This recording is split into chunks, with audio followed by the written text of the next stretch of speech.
Essa história, por exemplo, de Adão e Eva, é uma história literal, real, ou ela é uma analogia para o que acontece internamente em cada um de nós, ou uma analogia sobre as energias cósmicas? Uhum. Eu entendo como real, eu vejo como real. Eu interpreto a Bíblia de forma literal. Eu não posso fazer uma seleção da Bíblia. Isso, a crucificação foi real e Adão e Eva não foi, por exemplo.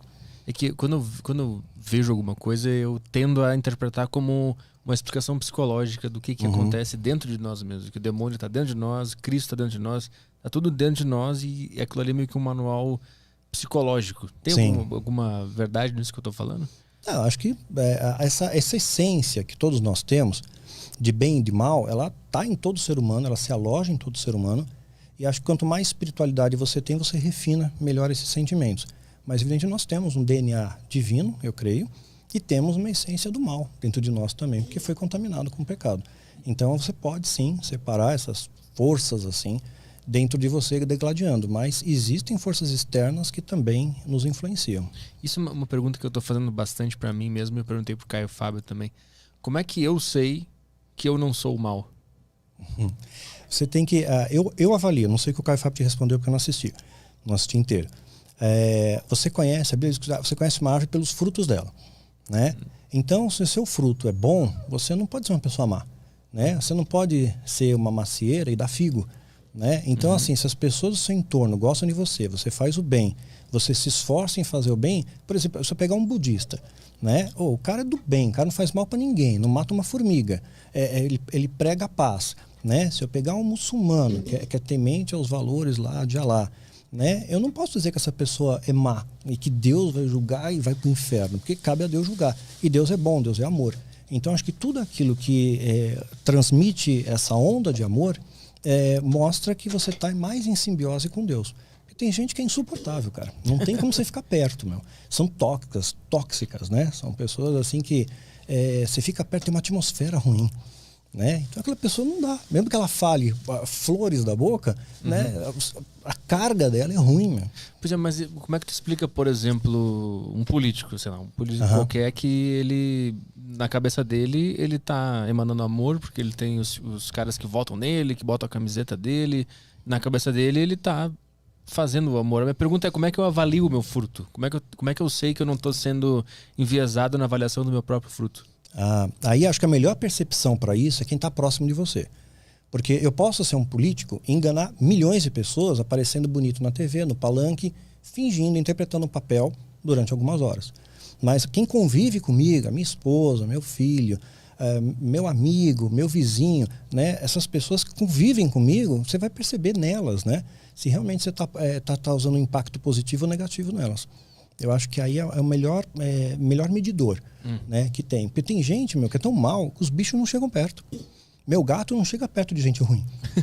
Já aconteceu de chegar uma visita lá e o gato... chega uma visita, o gato percebe, mas sai fora. Aí você vai vendo, pô, essa pessoa aqui não é do bem, meu. O gato tem antena, meu. Eu tenho muita dificuldade de avaliar se uma pessoa é do bem ou é do mal. Assim, eu fico pensando, se eu avaliar alguém como sendo do mal, será que eu não estou sendo mal por fazer isso? Pois é, mas depende. A pessoa que realmente é do mal, ela pode até te enganar por um período, mas ela não te engana por muito tempo. Você não consegue fingir por tanto tempo. Você não está no teatro o tempo inteiro. Então, essa pessoa, ela consegue até... Eu tive pessoas que se aproximaram de mim e ficaram 2 anos, como amigos meus. Amigo que eu confiei, vinha na minha casa, conhecia a minha família, visitava a casa dele. Então, de repente, em um dado momento, você vê que essa pessoa espana. Tipo, ela cansou de fingir. Né? Aí mostra a natureza, mostra o que está por trás. Teve vários vezes que aconteceu comigo, várias. E achar que faz parte do bem também não é um perigo? Achar que eu sou o bem, eu faço parte do bem. Sim, se tiver essa soberba toda, porque aí é o orgulho de ser humilde, né? Sim, é muito confuso saber se eu sou do bem, sou do mal, se a outra pessoa é do bem ou do mal. Quanto mais eu conheço, mais converso sobre todas essas coisas mais espirituais, mais confuso eu fico. Eu tendo a apatia, ficar quieto na minha, porque vai ficando tudo mais confuso e mais difícil de julgar e de entender as coisas. Eu acho assim, eu procuro, no meu esforço pessoal, e não é mais esforço, é uma coisa mais natural. Procuro ajudar, fazer o bem, evito falar mal dos outros, né? Evito reclamar das coisas. Então eu procuro estar em sintonia com Deus. Claro que eu não consigo isso o tempo inteiro, né? Até uma das coisas que às vezes as pessoas se aproximam de mim e, digamos assim, se desapontam, né? Eu já falei isso em outro podcast também. As pessoas se aproximam imaginando que o Daniel Mastral é um cara que não erra, que não falha, né? É super, mega, ultra espiritual, vê anjo o tempo inteiro, né? Tem a resposta para todas as coisas. E, na verdade, o sábio não é aquele que tem a resposta, é aquele que não tem mais pergunta, né? Porque não tem mais perguntar, Deus me basta. E aí, quando se aproxima de mim, conhece minhas falhas também, conhece meus defeitos, né?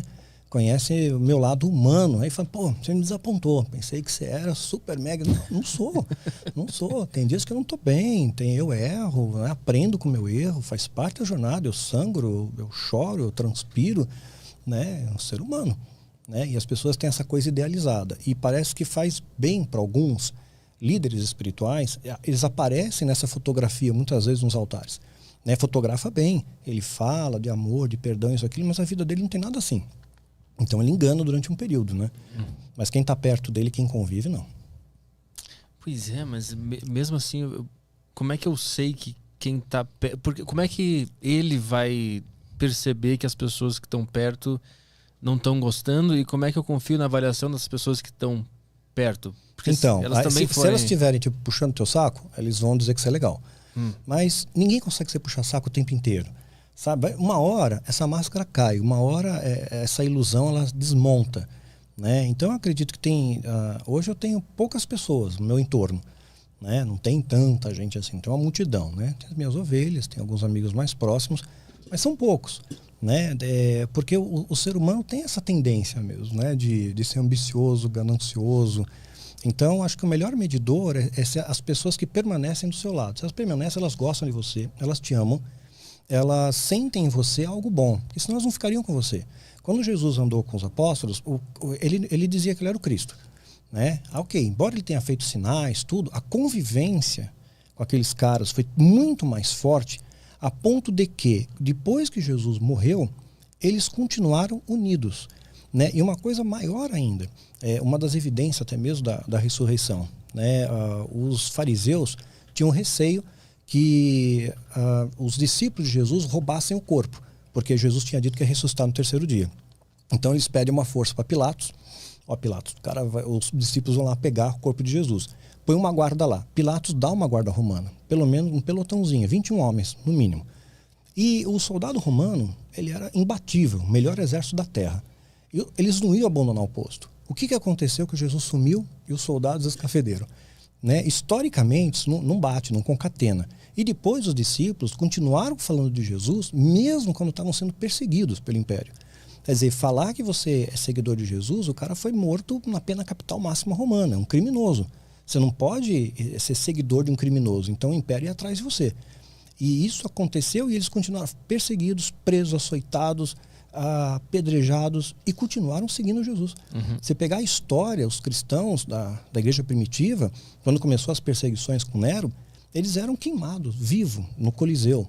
Cruzes assim, pregavam eles e queimavam eles vivos. Jogavam eles às feras, os animais, né? Deixavam os animais com fome, um tigre, leão, essas coisas. Eles entravam, a história diz isso. Flávio Joséfo, Eusébio, Plínio Velho falam sobre esse período. Os cristãos se ajoelhavam no centro da arena e cantavam louvores. E os animais estraçalhavam eles. Quer dizer, que força é essa que permitiu com que eles ficassem unidos? Da onde veio essa força? Né? Da onde veio esse desdobramento? Então, quer dizer, a convivência de Jesus com os discípulos foi tão forte, convivência, 3 anos e meio, que mesmo na ausência dele, ele se fez presente. Né? E aquelas pessoas tiveram uma união muito grande porque conviveram, conheceram o autor da vida. E transmitiram esse amor da mesma maneira. Imagina se um apóstolo do início da igreja primitiva fosse um cara arrogante, metido, sei lá, altivo, quisesse ter um iate, né? Precisamos entrar na campanha profética para ter um iate. Né? Então, não, eles pregavam e viviam o amor. Quando você consegue viver aquilo que é compatível com o seu discurso, viver o que você prega, é uma capacitação que Deus te dá. Aí as pessoas começam a observar, poxa, tem algo diferente aqui. Eu conheço missionários na Itália, né? Uma vez eu tive o privilégio de ir até lá, conhecer uma missão, eles queriam que eu ficasse lá 5 anos, mas acabei declinando, já tinha minhas ovelhinhas aqui, não quis largar eles. Mas eles começaram muito bem. Foi um grupo de missionários para a Itália, predominância católica, e a igreja que mandou largou os caras lá. Tipo, largou na mão, né? Não mandou mais provisão, dinheiro, nada. Continuaram recolhendo ofertas na igreja para eles, mas só que não mandava mais. Ficaram, tipo, missionário fantasma na igreja. Aí o que eles fizeram? Começaram a arrumar emprego. Não tinha o que fazer, trabalhar na cantina, na pizzaria. E o dono, o proprietário, o dono do negócio, percebia, poxa, esse cara aqui, esse brasileiro, quando ele vê um outro funcionário triste, ele se condói, ele vai lá e chora junto. Ele abraça, ele acolhe. Quando um funcionário é promovido, ele fica feliz, ele não tem inveja. Quando eu peço para ele trabalhar mais, ele trabalha, ele não questiona, né? Ele não vem brigar comigo. Então, esse cara tem alguma coisa diferente. E as pessoas começaram a notar, pô, vocês têm alguma coisa diferente. E eles, discretamente, a gente tem um grupo de oração. É neutro, não tem placa, não tem bandeira. E começaram a se reunir. Hoje é uma igreja que tem mais italiano do que brasileiro, mas eles conquistaram pelo amor, né? Então, acho que essa é a grande pegada, né, do evangelho. Foi o que Jesus nos ensinou. Você procurar viver e pregar o amor.